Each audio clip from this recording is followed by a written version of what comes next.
مولانا محمد اسحاق صاحب کا فیصل آباد میں جن کا قیام تھا اور اب وہ دنیا سے رخصت ہو چکے ہیں، تو بہت سارے قارئین نے تبصرہ کیا کہ ان کو یہ تعجب ہوا کہ آپ ان کی شخصیت یا ان کے افکار و خیالات سے واقف ہیں. عام طور پہ یوٹیوب کے ذریعے دنیا ان سے واقف ہوئی، تو ذرا مختصر بتائیے کہ مجھے آپ نے اگر ان کو سنا تو سن کے کیا تاثر قائم کیا، ان کی شخصیت، ان کے علم کے بارے میں کیسے دیکھتے ہیں مولانا محمد اسحاق صاحب فیصل آبادی صاحب کے بارے میں؟ یہ آپ بڑے نازک سوالات مجھ سے پوچھتے رہتے ہیں، اور خاص طور پر شخصیات کے بارے میں. ایک تو اس پہ یہ گزارش کر دوں کہ زندہ شخصیات کے بارے میں معذور سمجھیے، یعنی جو لوگ دنیا سے رخصت ہو جاتے ہیں انہی کے بارے میں بات کرنا عافیت ہوتی ہے، ورنہ یہ دنیا اتنی آسان نہیں ہے. دوسری یہ چیز کہ میں نے اس دوران میں جب آپ نے بعض اور بزرگوں کے بارے میں سوال کیا تو ڈاکٹر اسرار احمد صاحب کے بارے میں گفتگو کرتے یہ کہا کہ وہ بہت اچھے معلم تھے. یاد ہوگا آپ کو، اس میں بعض لوگوں نے اپنے جذبات کا اظہار کیا اور یہ کہا کہ کیوں اس کی نفی کی گئی کہ وہ محقق نہیں تھے. تو میں عرض کر دیتا ہوں پہلے، اس کے بعد میں آپ کو 2 لفظوں میں جواب دے دوں گا جو آپ نے سوال کیا ہے. یہ بات پوری طرح سمجھ لیجئے کہ علم کے کئی درجات ہیں. ہمارے ہاں بہت سے لوگ ہیں کہ جو کسی علم کے مجدد ہوتے ہیں، جو علم کے اندر نئی دنیا پیدا کر دیتے ہیں. میں نے ایک مرتبہ گفتگو کرتے ہوئے بتایا تھا کہ دین کو بحیثیت مجموعی ایک تعبیر کی صورت میں پیش کر دینا یہ بہت بڑا کام ہے، غیر معمولی کام ہے.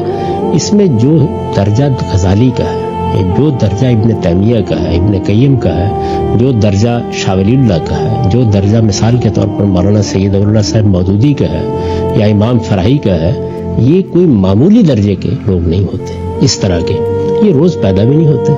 یہ علم کی بالکل ہی ایک اور نوعیت ہے. یہ ایسے ہی جیسے سائنس میں آئنسٹائن ہے، نیوٹن ہے، گلیلیو ہے. ابھی حال میں ایک معذور سائنسدان دنیا سے رخصت ہوئے تھے. تو اس درجے کے جو لوگ ہوتے ہیں ان کو تو تقابل میں لانا ہی نہیں چاہیے. یہ بالاتر ہوتے ہیں اور اللہ تعالیٰ کی آیت ہوتے ہیں جب بھی پیدا ہوتے ہیں. اس کا یہ مطلب نہیں ہوتا کہ یہ ہمیشہ صحیح کہتے ہیں، نہیں، یہ علم کو ایک نئی جہت دے دیتے ہیں. یہ کوئی غلط نتیجہ بھی نکالتے ہیں تو ایسے حیرت انگیز طریقے سے نکالتے ہیں کہ وہ کئی صحیح نتائج کے نکلنے کا ذریعہ بن جاتا ہے. اور یہ دنیا کے ہر علم میں ہوتا ہے. جیسے آپ مثال کے طور پر معیشت کو پڑھتے ہیں، ہمارے لوگ اکنامکس پڑھتے ہیں، اسی طرح سوشل سائنسز کو پڑھتے ہیں، ہر جگہ آپ کو اتنے غیر معمولی لوگ ملیں گے. اس لیے ان کے تو معاملے کو ویسے ہی الگ رکھیں، صدیوں میں پیدا ہوتے ہیں اس طرح کے لوگ اور چلے جاتے ہیں. اس کے بعد پھر بہت سے درجات ہیں اہل علم کے. تو اس میں یہ بات ذہن میں رکھنی چاہیے کہ بعض ایسے لوگ ہوتے ہیں کہ جن کا انداز یہ ہوتا ہے کہ وہ چیزوں کو بہت اچھے طریقے سے پڑھیں گے، سمجھیں گے، ان میں ایک تعریف پیدا کریں گے، بہت عمدگی سے اس کو بیان کریں گے، اور اس طرح اعلیٰ ترین درجے کے معلم کی حیثیت سے وہ کسی علم کو پڑھانے والے بن جاتے ہیں. ڈاکٹر صاحب کا مقام یہی. ممکن ہے کہ وہ جو موجود ہے وہ اس طرح کمیونیکیٹ نہ کر سکے، یعنی اپنی بات کو ہو سکتا ہے آئنسٹائن اس طرح بیان نہ کر سکے جس طرح کے وہ لوگ بیان کر دیتے ہیں. تو یہ کوئی معمولی چیز نہیں ہے. اسی طرح سے بعض لوگوں کا ذہن محققانہ ہوتا ہے، یعنی وہ جو کچھ بھی ان کے پاس علم آتا ہے، جو ان کی تاریخ بنتی ہے، تو وہ تحقیق کرتے ہیں. ان کے مطالعے میں بڑی وسعت ہوگی، ایک ایک چیز کو دیکھیں گے اور اس کے بعد اپنی آراء قائم کرتے ہیں. صحیح بھی ہوتی ہے، غلط بھی ہوتی ہے. تو ایک محققانہ مزاج ہوتا ہے. اس محققانہ مزاج میں بھی پھر کئی درجات ہیں. تو جن بزرگ کا آپ نے ذکر کیا مولانا اسحاق، وہ ایک محقق عالم تھے، اس میں کوئی شبہ نہیں ہے. یعنی یہ حقیقت ہے کہ وہ بہت وسیع البطالہ ہے. میں نے جب بھی کبھی ان کی کوئی چیز سنی ہے ہمیشہ یہ احساس ہوا ہے کہ ان کے مطالعے کی وسعت قابل رشک ہے. اور صرف یہی نہیں بلکہ خلافیات میں خاص طور پر یہ جو اختلافات پیدا ہوتے ہیں اور ان میں مختلف آراء سامنے آتی ہیں، ان میں تو بعض اوقات حیرت انگیز طریقے سے وہ آپ کو ایک ایک چیز بتانے کی پوزیشن میں ہوتے ہیں. بریلوی کون ہے، دیوبندی کون ہے، کیا چیز انہوں نے کب کہی ہے، فلاں کی کیا رائے رہی ہے، صوفیوں کا کیا معاملہ ہے.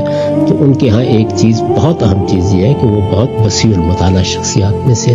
ذہن محققانہ ہے ان کا، اس میں کوئی شبہ نہیں ہے. اب یہ کہ اس کے لیے یہ لازمی نتیجہ نہیں نکلتا کہ جو تحقیق وہ بیان کریں گے وہ درست ہوگی. ذہن محققانہ ہے، اور اس لحاظ سے میں یہ سمجھتا ہوں کہ ان کو بڑی عزت کے مقام پر رکھنا چاہیے ان سے ہر شخص کو استفادہ کرنا چاہیے، اور جو کچھ بھی انہوں نے خدمت انجام دی، یعنی بدعات کے استحصال میں انجام دی، بعض چیزوں کی تصحیح میں انجام دی، لوگوں کے اندر جو بعض غلط عقائد تھے ان کے بارے میں ان کو متنبہ کیا، بعض چیزوں کے بارے میں لوگوں کے علم میں اضافہ کیا، یہ سب بہت شکر گزار ہونے کی چیز ہے۔